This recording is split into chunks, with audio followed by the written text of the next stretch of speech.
각이 살아있는 정치평론 시사정각으로 이어가겠습니다. 오늘은 서정욱, 이승훈 두 변호사 나오셨습니다. 어서 오세요. 네, 안녕하세요. 네, 첫 번째 주제어 내용 확인해 보겠습니다.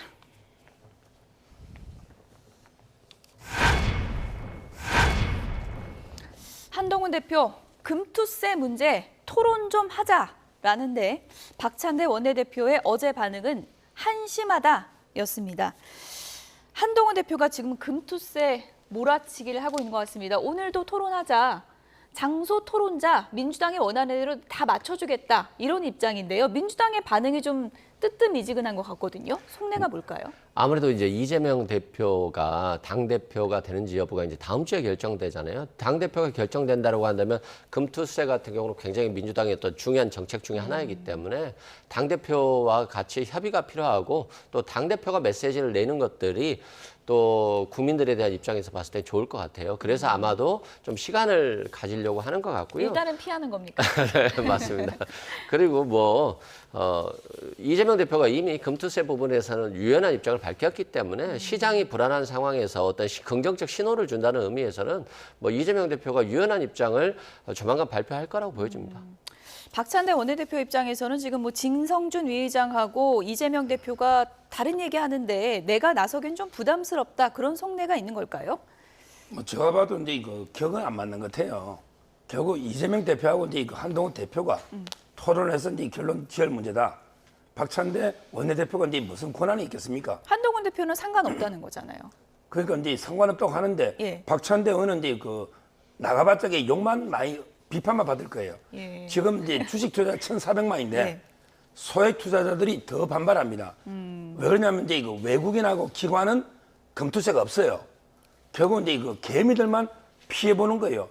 실제는 이제 금투세 내는 분은 상위 1%지만 그렇지만 이제 그 1% 떠나면 주식시장이 폭락하면 피해는 이제 개미들이 보거든요.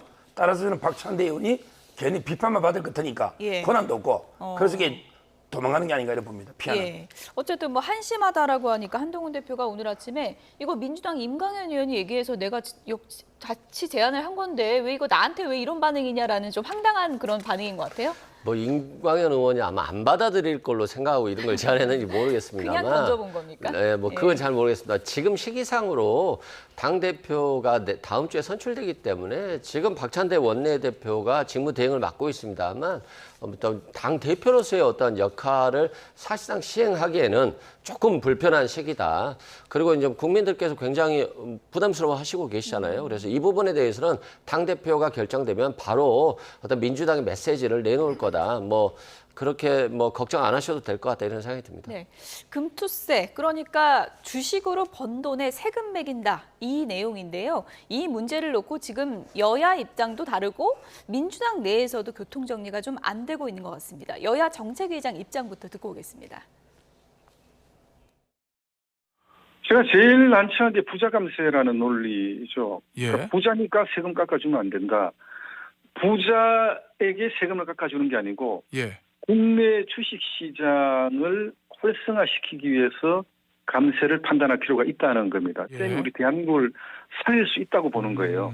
우리는 수출로 먹고 사는 나라이기 때문에 기업이 잘 돼야 우리나라가 사는 겁니다. 그런데 늘 부자 감세라는 논리에 가로막혀서 참 예. 답답했던 적이 있는데 예. 금투세도 단순한 부자 감세라고 판단할 게 아니다. 예. 저는 그렇게 생각합니다.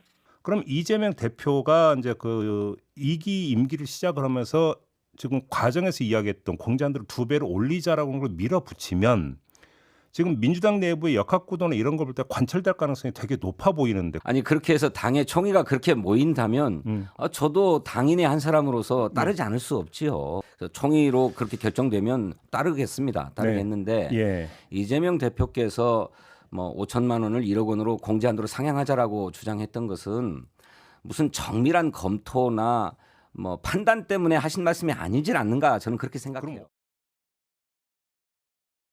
네, 진성준 위의장의 진짜 속내가 어떤 건지 잘 모르겠는데 어쨌든 본인은 이거 반대하는 입장입니다. 국민의힘하고 결이 다르지만 이재명 대표가 이제 대표로 확정이 되면 그 뜻에 따를 수밖에 없지 않겠냐 이런 입장으로 정리하면 되겠습니까? 저는 그렇게 정리하면 될 것 같고요. 예. 아마 이재명 대표가 지금 금융시장이 굉장히 불안하고 있기 때문에 금투세 부분에 대해서는 기한을 유예한다든가 또 5천만 원 이상에 대한 과세를 1억 원 이상으로 바꾼다든가 여러 가지 안들을 마련할 것으로 봐요. 그렇게 한다면 뭐 한동훈 대표랑 얘기할 수도 있고 영수회담을 통해서 정리할 수도 있다고 그러니까 이재명 보고요.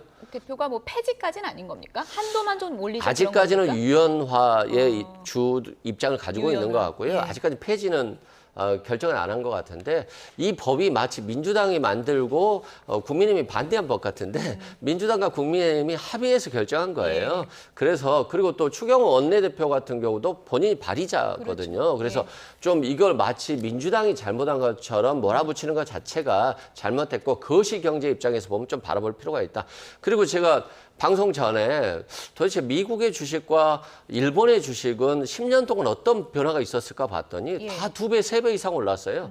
근데 한국의 주식은 10년, 15년 전과 지금 똑같은 가치를 가지고 있거든요. 그러면 지금 기업 가치가 제대로 평가받지 못하는데 이게 기업 CEO들의 어떤 문제가 있는 것인지 좀 한국 경제에 대해서 정치권에서 좀 제대로 바라볼 필요가 있다. 금투세 하나만으로 이걸 치부하는 것들을 지금 금융시장이 불안한 걸 선반영이라고 치부하는 것들은 좀 잘못된 왜곡된 어떤 의견이 아닌가 싶습니다. 네, 어쨌든 민주당에서 금투세 유지해야 된다라는 그런 그 논리의 핵심 근거는 이거 부자 감세다 이거잖아요. 그건 어떻게 보세요? 지금 이제 그 주식시장에 3개 주체가 있어요. 예. 외국인, 그다음에 기관, 그다음에 개미거든요. 예. 물론 이제 개미 중에 슈퍼 개미도 있죠. 근데 이거는 외국인하고 기관이 거의 이익을 다 가져갑니다. 수익을. 예. 주로 이제 이 개미들은요. 예. 90% 이상은 제가 통계는 없지만 대부분 이게 주식가 피해를 봐요. 손해를 봅니다. 그렇죠. 근데 외국인 기관은 금투세가 없어요. 진짜 중요한 게 부자는 없단 말이에요. 형평에도 반하고요. 예. 그다음에 그 큰 손이 뭐 한 1% 정도 세금 내지만 근데 그 1%가 이탈하면 결국 이제 주식 시장이 저평가될 수밖에 없어요. 떨어지면. 그러면 이게 고스란히 그 개미들이 다 이게 피해를 보는 이런 제도고요. 그다음에 주식이라는 거는 한 번 하고 나서 이게 올해 한 5천만 원 벌었잖아요. 그러면 이게 딱 손 틀고 그다음부터 안 하는 이런 확정이 아니에요. 주식은 하다 보면 이게 뭐 5년, 10년 계속 하잖아요. 그러다 보면 이게 따는 해도 있고 1년 해도 있어요. 따는 해는 세금을 다 걷어가요. 1년에는 10원도 이게 못 해줍니다. 이게 공정합니까? 우리가 주식에 대해서 배당을 넣으면 세금 내는 거는 저는 공정, 그거는 소득 있는 곳에 세금 있죠. 근데 이 주식이라는 거는 딸 때도 있고 잃을 때도 있고 이게 반복되는데 근데 땄을 때만 세금을 다 걷어가요. 잃었을 때 주식에 망한 사람 많습니다. 10원 하나 나라에서 도와준 적 있습니까? 이게 불확정 소득이라는 거죠. 예. 올해 좀 벌었다 해서 이게 주식이 영원히 번 거 주식 안 할 겁니까? 그래서 이게 문제가 있다는 법적으로. 수도 없이 개미들은 손해를 보는데 뭐 주식으로 망해도 돈도 안 주면서 뭐 돈 생겼을 때만 걷어가는 건 형평성이 안 맞다 이런 지적이시고 또 김상훈 정책위장은 주식시장 활성화에도 좀 도움이 될 것 같다 이런 의견이거든요. 그건 어떻게 보세요? 지금 금투세 때문에 시장이 불안한 상황에서 예정되어 있기 때문에 선반영된 부분은 있을 것 같아요. 그런데 그것만 가지고 치부하기에는 어렵다. 지금 그만큼 한국 금융시장이 불안하다 이런 말씀 드리고요. 이 금투세를 좀 오해하시면 안 되는데 서정욱 변호사님처럼 말씀하시면 안 되는 게 5년간이에요. 그래서 5천만 원 이상분에 대해서만 22% 정도 지방세 포함해서 세금 되고요. 만약 그 다음에 손해를 봤다라고 네. 하면 다시 세금을 환급해줘요. 그때 환급 절차가 있는데 다만 그 기한을 5년으로 두고 있어서 5년 이후에 뭐 소득에 대해서는 반영이 안 된다는 측면이 있고요. 또 이재명 대표는 이 부분에 대해서도 5천만 원 이상 소득뿐만이 아니라 1억 이상 소득에 대해서만 세금을 부과하자는 그런 유예안을 내놨고 5년 내에 다시 손실을 볼 경우에는 이걸 환급해 주는 예. 것이 금투세법이기 때문에 예. 오해는 없길 바랍니다. 민주당 내에서도 기조가 서로 다른 부분에 대해서 유인태 전 의원은 이런 이유 때문에 그런 게 아니겠는가 이런 얘기를 했습니다. 어떤 내용인지 오늘 아침 인터뷰 내용 들어보시죠. 신성준 정책위 의장, 민주당 정책위 의장은 이 금투세에 대해서는 입장이 확고한 입장을 견지하고 있어요. 반면에 이재명 대표는 살짝 다른 결의 이야기를 하고 주식 주식에 대해서 많이 아니까 예. 워낙 또 좋아하는 모양이고 그러니까 뭐 조금 그런 기류를 좀 다른 의원들보다 뭐 별로 민주당 의원들 중에 별로 주식할 만한 친구들이 안 보이잖아요. 별로 주식할 만한 친구들이 안 보이잖아요. 학이 얼마나 뭐 많은데요. 코인하는 놈은 있었어도 그러니까 좀 잘 아니까 뭐 그런 견해를 좀 가졌었던 게 아닌가. 소위 말해 자기간의 선진적인 견해를.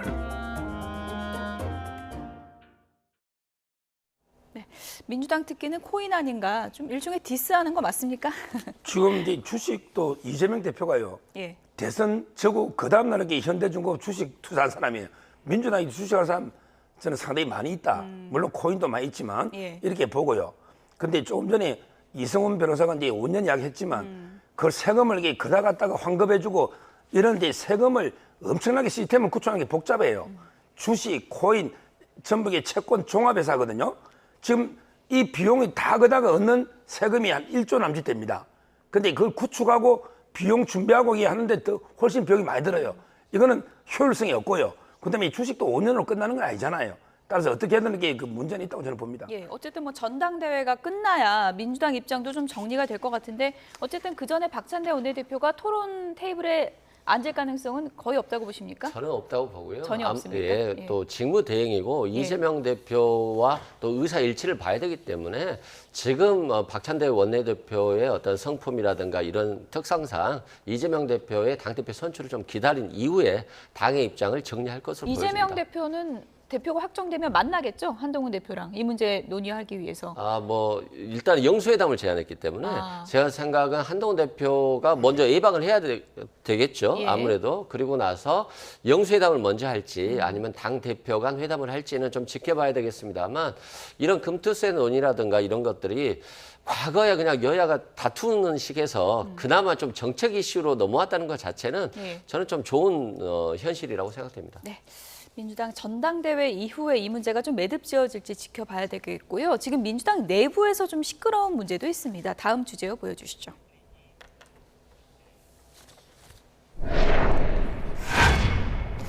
DJ 사저 이거 세금으로 매입을 하자. 정청래 최고위원이 이런 제안을 했습니다. 그러니까 김대중 전 대통령 사저 삼남인 김홍걸 전 의원이 이미 누군가에게 팔았잖아요. 이거를 세금으로 사자, 문화유산으로 만들자 이 제안이거든요. 어떻게 들으셨습니까? 먼저 이제 그 김홍걸 이분이 재산이요. 그때 허위 신고 누락으로 그러기 징계도 묻고 이게 나가고 탈당했다가 들어오고 이랬잖아요. 재산 규모부터 이게 밝혀야 돼요. 일각에서는 200억에 육박한다는 이야기도 있고 뭐 부채는 다 따져봐야 되겠지만 근데 세금이 17억이거든요. 5년 분납이에요.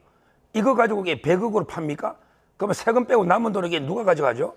이게 이호 여사가 유언을 했는데 3분의 1은 기념사업에 내고 네. 3분의 2 가지고 사명제가 n분의 1로 나눠 가지를 했는데 근데 공정을 안 받은 유언이에요.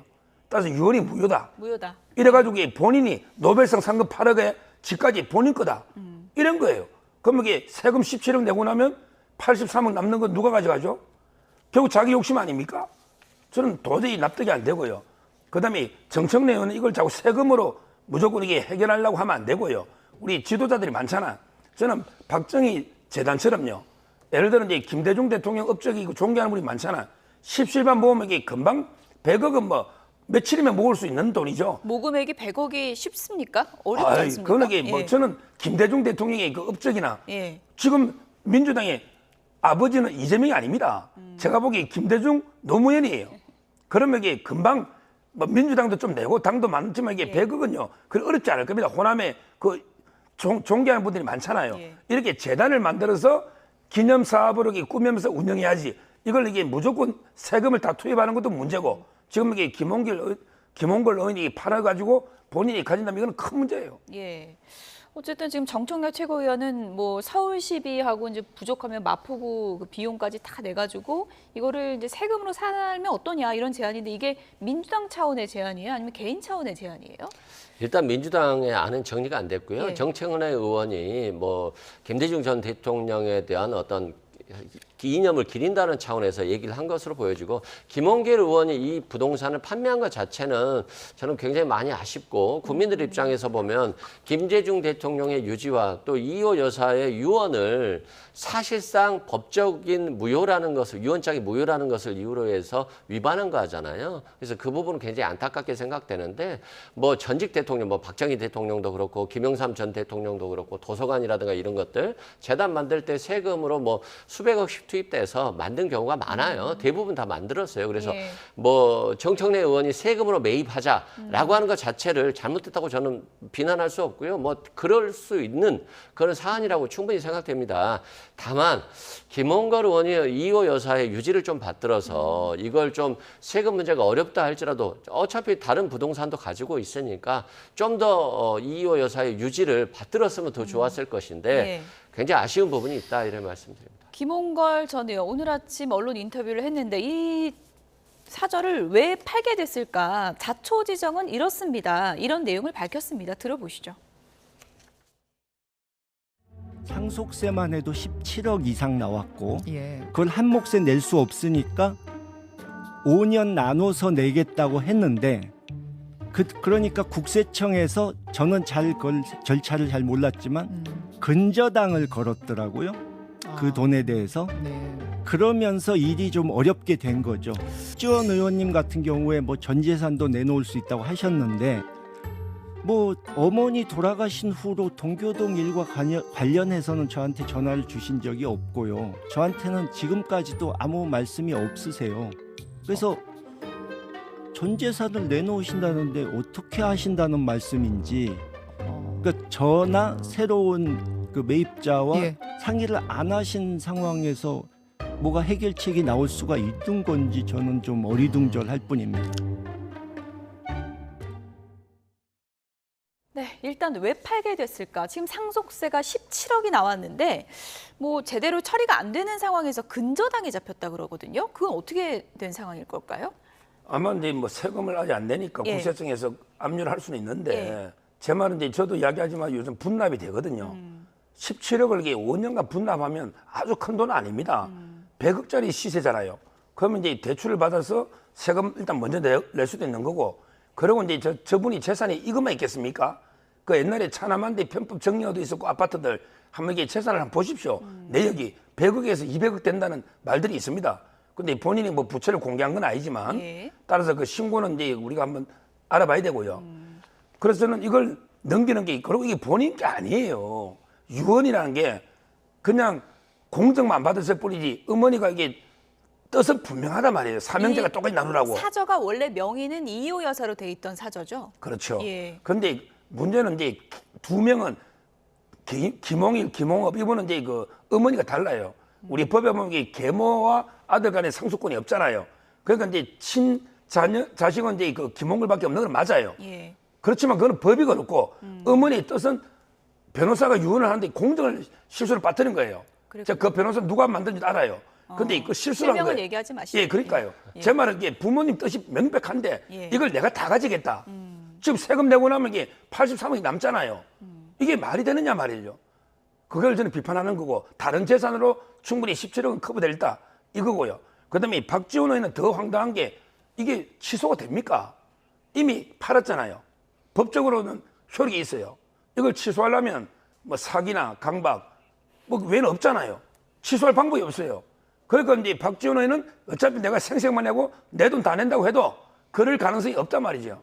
그러니까 저는 하는 이야기 같아요. 김홍걸 전 의원이 뭐 어리둥절하다 뭐 이런 표현까지 썼는데 전 재산은 내놓겠다고 했는데 뭐 어머니 돌아가신 이후 연락도 없다가 갑자기 전 재산을 내놓겠다고 하니까 어리둥절하고 그리고 지금 사간 사람이 일단 내놓겠다는 의지가 전혀 없는 거잖아요. 그렇죠. 예. 뭐 사간 사람은 일단은 뭐 김대중 이걸 카페로 이용하는 것보다는 추모 형식으로 좀 이용하겠다라고 하면서 일부분만 뭐 카페라든가 사무실 공간으로 활용하겠다라고 하니까 그 취지 자체가 완전히 상업적으로 이용하려고 하는 의사는 없는 것 같은데 다만 그렇다 할지라도 김대중 대통령의 어떤 기념적인 부분, 예. 역사적인 부분이 있어서 좀 아쉬운 부분이 있어서 이걸 다시 매입하자 이런 건데 뭐 매동 내놓는다고 해서 되는 건 아니잖아요. 많은 사람들의 뜻이 모여야 되기 때문에 예. 아마도 많은 사람들의 뜻이 실제로 모인다라고 한다면 매입자가 다시 되팔 가능성은 저는 있어 보이거든요. 그런 측면에서는 만약에 김대중 대통령을 추모하는 그런 분들, 역사를 추구하는 분들이 많다라고 한다면 좀 뜻을 모아서 다시 재매입해서 순수한 어떤 역사적인 문화유산으로 활용하는 것도 좋을 것 같다 이런 생각이 듭니다. 네, 이 사절을 애초에 왜 팔았는지 뭐 비판하는 시각도 이제 얘기를 해주셨는데 오늘 아침에 김재원 최고위원도 이 부분에 대해서 이런 의혹을 제기하기도 했습니다. 들어보시죠. 김홍업 씨는 알다시피, 김홍걸 씨는 알다시피 저 비례대표 국회의원을 하면서 재산 등록에 관련해서 상당한 잡음을 일으킨 분이고 그때 당시에 재산 등록을 한 그 부동산만 해도 굉장히 가치가 있는 재산을 공시지가로 등록했을 때 60억이 훨씬 넘은 것으로 기억하고 있습니다. 이런 분이 형제간의 재산을 독차지하기 위해서 소송까지 해서 그 재산을 팔아먹었는데 이제 와서 정청래 의원이 그 재산을 다시 국고에서 매입을 해서 무슨 문화유산으로 남기자라고 하는 것에 대해서는 얼마나 많은 국민들이 이에 대해서 동의를 하겠습니까? 저는 도대체 이 나라 좌파들은 왜 나라 돈 빼먹는 데만 혈안이 되어 있는지 모르겠습니다. 박지원 의원은 자기 사재를 투입하겠다고 해서 그분도 재산이 굉장히 많을 걸로 알았는데 뭐 한 7억 원 정도 낸다고 하는데 제발 민주당에서 전부 다 한 100억 원 정도 마련해서 민주당 재산을 좀 매입했으면 좋겠습니다. 물론 상속세 17억이 상당히 부담스러운 금액인 건 맞는데 재산 신고된 내역을 보면 뭐 낼 수도 있지 않나 이런 논리적인 구조가 성립한다 이런 얘기거든요. 그런 건데 예. 다른 재산으로도 충분히 낼 수 있고 제 말은 이 100억짜리 가지고도 충분히 낼 수 있어요. 17억이면 작게 놓은 겁니다. 시세에 비하면 상속세가 이게 보통 50%예요. 그렇잖아요. 50%. 근데 17억밖에 안 놓은 거예요. 따라서는 아마 이게 나머지 차액 83억 이걸 혼자 가지겠다. 그래서 제가 이게 부모한테도 죄를 짓고 역사한테도 죄를 짓다 이렇게 보고요. 근데 문제는 세금으로 못 사는 게 지금 우리 사저만 투자하는 사업가가 있습니다. 그렇군요. 이분이 이명박 대통령 그 사저 경매 받았어요. 예. 그 추징금 때문에. 예. 그다음에 문재인 대통령 양산에 옛날 사저 예. 샀어요. 좀 비싸게 샀다는 그렇군요. 말이 있죠. 예. 그다음에 박근혜 대통령 사저 샀어요. 사저만 다 사가지고 이걸 연결시키는 관광 상품으로 만들겠다는 지금 투자자가 다 샀거든요. 예. 근데 김대중 대통령 사저만 세금으로 이렇게 사준다. 그럼 다른 대통령 박근혜, 이명박, 문재인 대통령하고는 또 형평이 안 맞잖아요. 그러니까 이제 아까처럼 존경하는 분들이 재단을 만들면 예. 거기에 민주당도 좀 하고 그때 박지원 의원이 재단에다 좀 내라서 그렇게 하는 게 맞죠. 예. 예. 어쨌든 뭐 많은 분들이 의미를 기릴 수 있는 그런 장소로 만들고 싶다라는 지금 뜻은 모이고 있는 거니까 이게 뭐 구체적으로 모금 운동으로 갈지 어떤 운동으로 갈지는 좀 기다려 보도록 하겠습니다. 마지막 키워드 보겠습니다.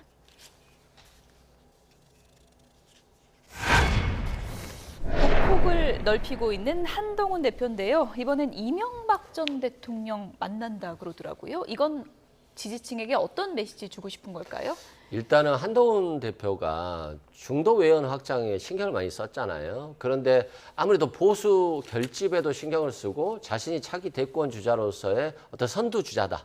이런 의미에서는 MB 전 대통령에 대해서 본인이 수사를 했었잖아요. 그래서 이게 화해의 제스처고 어떤 보수 결집의 어떤 선두 주자로서 나서겠다.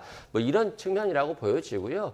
이런 정치적 행보들이 지금 초기에는 한동훈 대표가 잘 하고 있는 것으로 보여져요. 그렇기 때문에 민주당에서도 전국 주도권을 또 한동훈 대표라든가 국민의힘에 뺏기지 않기 위해서 여러 가지 영수회담을 제안하고 있고 또 민생 화합하자, 민생 법안에 대해서 먼저 통과하자 이런 것들이 나오고 있기 때문에 저는 여야가 좀 긍정적으로 변할 수 있는 신호 중에 하나다라고 봅니다. 이명박 전 대통령은 한동훈 대표 이렇게 만나면 어떤 생각이 들지 그런 것도 좀 궁금한데 전당대회 때는 박근혜 전 대통령과 나눈 얘기 같은 것을 또 많이 좀 호소를 했잖아요. 이명박 전 대통령까지 이렇게 예방을 한다는 건데 두 전직 대통령과의 뭐 화해 그런 의미도 있고 뭐 전당대회 과정에서 불거진 이른바 뭐 좌파 논란 그런 것도 좀 의식했다고 볼 수 있겠죠? 그렇죠. 결국은 이제 전당대회 끝났으니까 우리 그 자유우파 보수가 하나가 돼야 된다. 다르게 통합해야 된다. 이런 행보고 실제 박근혜 대통령보다 이제 이명박 대통령 더 직접적으로 예. 수사를 했죠. 박근혜 대통령은 이제 박영수 특검에서 그때 파견 나가서 윤석열 그때 팀장부터 이랬었고요. 근데 이명박 대통령 아예 그냥 차장 때 수사를 총괄 지휘를 했습니다. 그랬군요. 그때 송경호 부장검사가 있었고요. 그러다 보니까 이제 그 옛날 그런 악연도 풀고 이제 이거 하나가 되자 결국 진보는 찾아가는 게 문재인 대통령하고 권양숙 여사잖아요. 보수는 박근혜, 이명박 대통령. 이렇게 보수 총집결을 위해서 뵙는다 봐야죠. 예. 참 만감이 교차하는 만남이 되지 않을까 그런 생각도 드는데 이재명 전 대표와 관련해서는 인터넷상에서 굉장히 화제를 모은 사진 한 장이 있습니다. 준비됐으면 좀 보여주시죠. 이름하여 명사수 이재명입니다. 이재명 전 대표가 변신을 했습니다. 뭐 출격 준비 완료 이 문구까지 달았는데 저거 무슨 사진이에요? 그러니까 그런 것 같아요. 이제 과거에는 이재명 대표가 어떤 사법 리스크 때문에 여러 가지 일들을 많이 했었는데 이제는 이제 당대표가 다시 연임이 된다라고 한다면 지금 금융시장이 불안하고 경기가 불황이기 때문에 이런 것들을 제대로 해결할 수 있는 그리고 뭐 여야 협치를 통해서 뭔가 민생을 챙길 수 있는 그러한 명사수로서의 의미를 좀 강조한 것으로 보여지고요. 또 올림픽이잖아요. 포스만 보면 금메달리스트 포스. 네, 뭐 거의 금메달 딴 것 같은데. 예. 진종호 국민의힘 최고위원이 뭐 사격 황제 아니겠습니까? 저 사진 보고 저 사격의 목표가 어디냐 뭐 이렇게 또 댓글을 달기도 했더라고요. 그러니까 이번에 그 올림픽도 보면 이게 전부 총, 칼, 활 이런 걸로 다 따는데 정치는요 총, 칼, 활로 하는 게 아닙니다. 정치는 이제 그 대화 타협으로 해야지 이렇게 전쟁하듯이 해서는 안 된다. 이 말씀을 드립니다. 서정 변호사가 전국 코너 마지막에 명언을 남겨주시네요. 총, 칼, 활로 하면 안 됩니다. 정치는. 정치는 대화 타협으로 하는 겁니다. 여기까지 하겠습니다. 서정욱, 이승훈 변호사 두 분이었습니다. 고맙습니다. 감사합니다.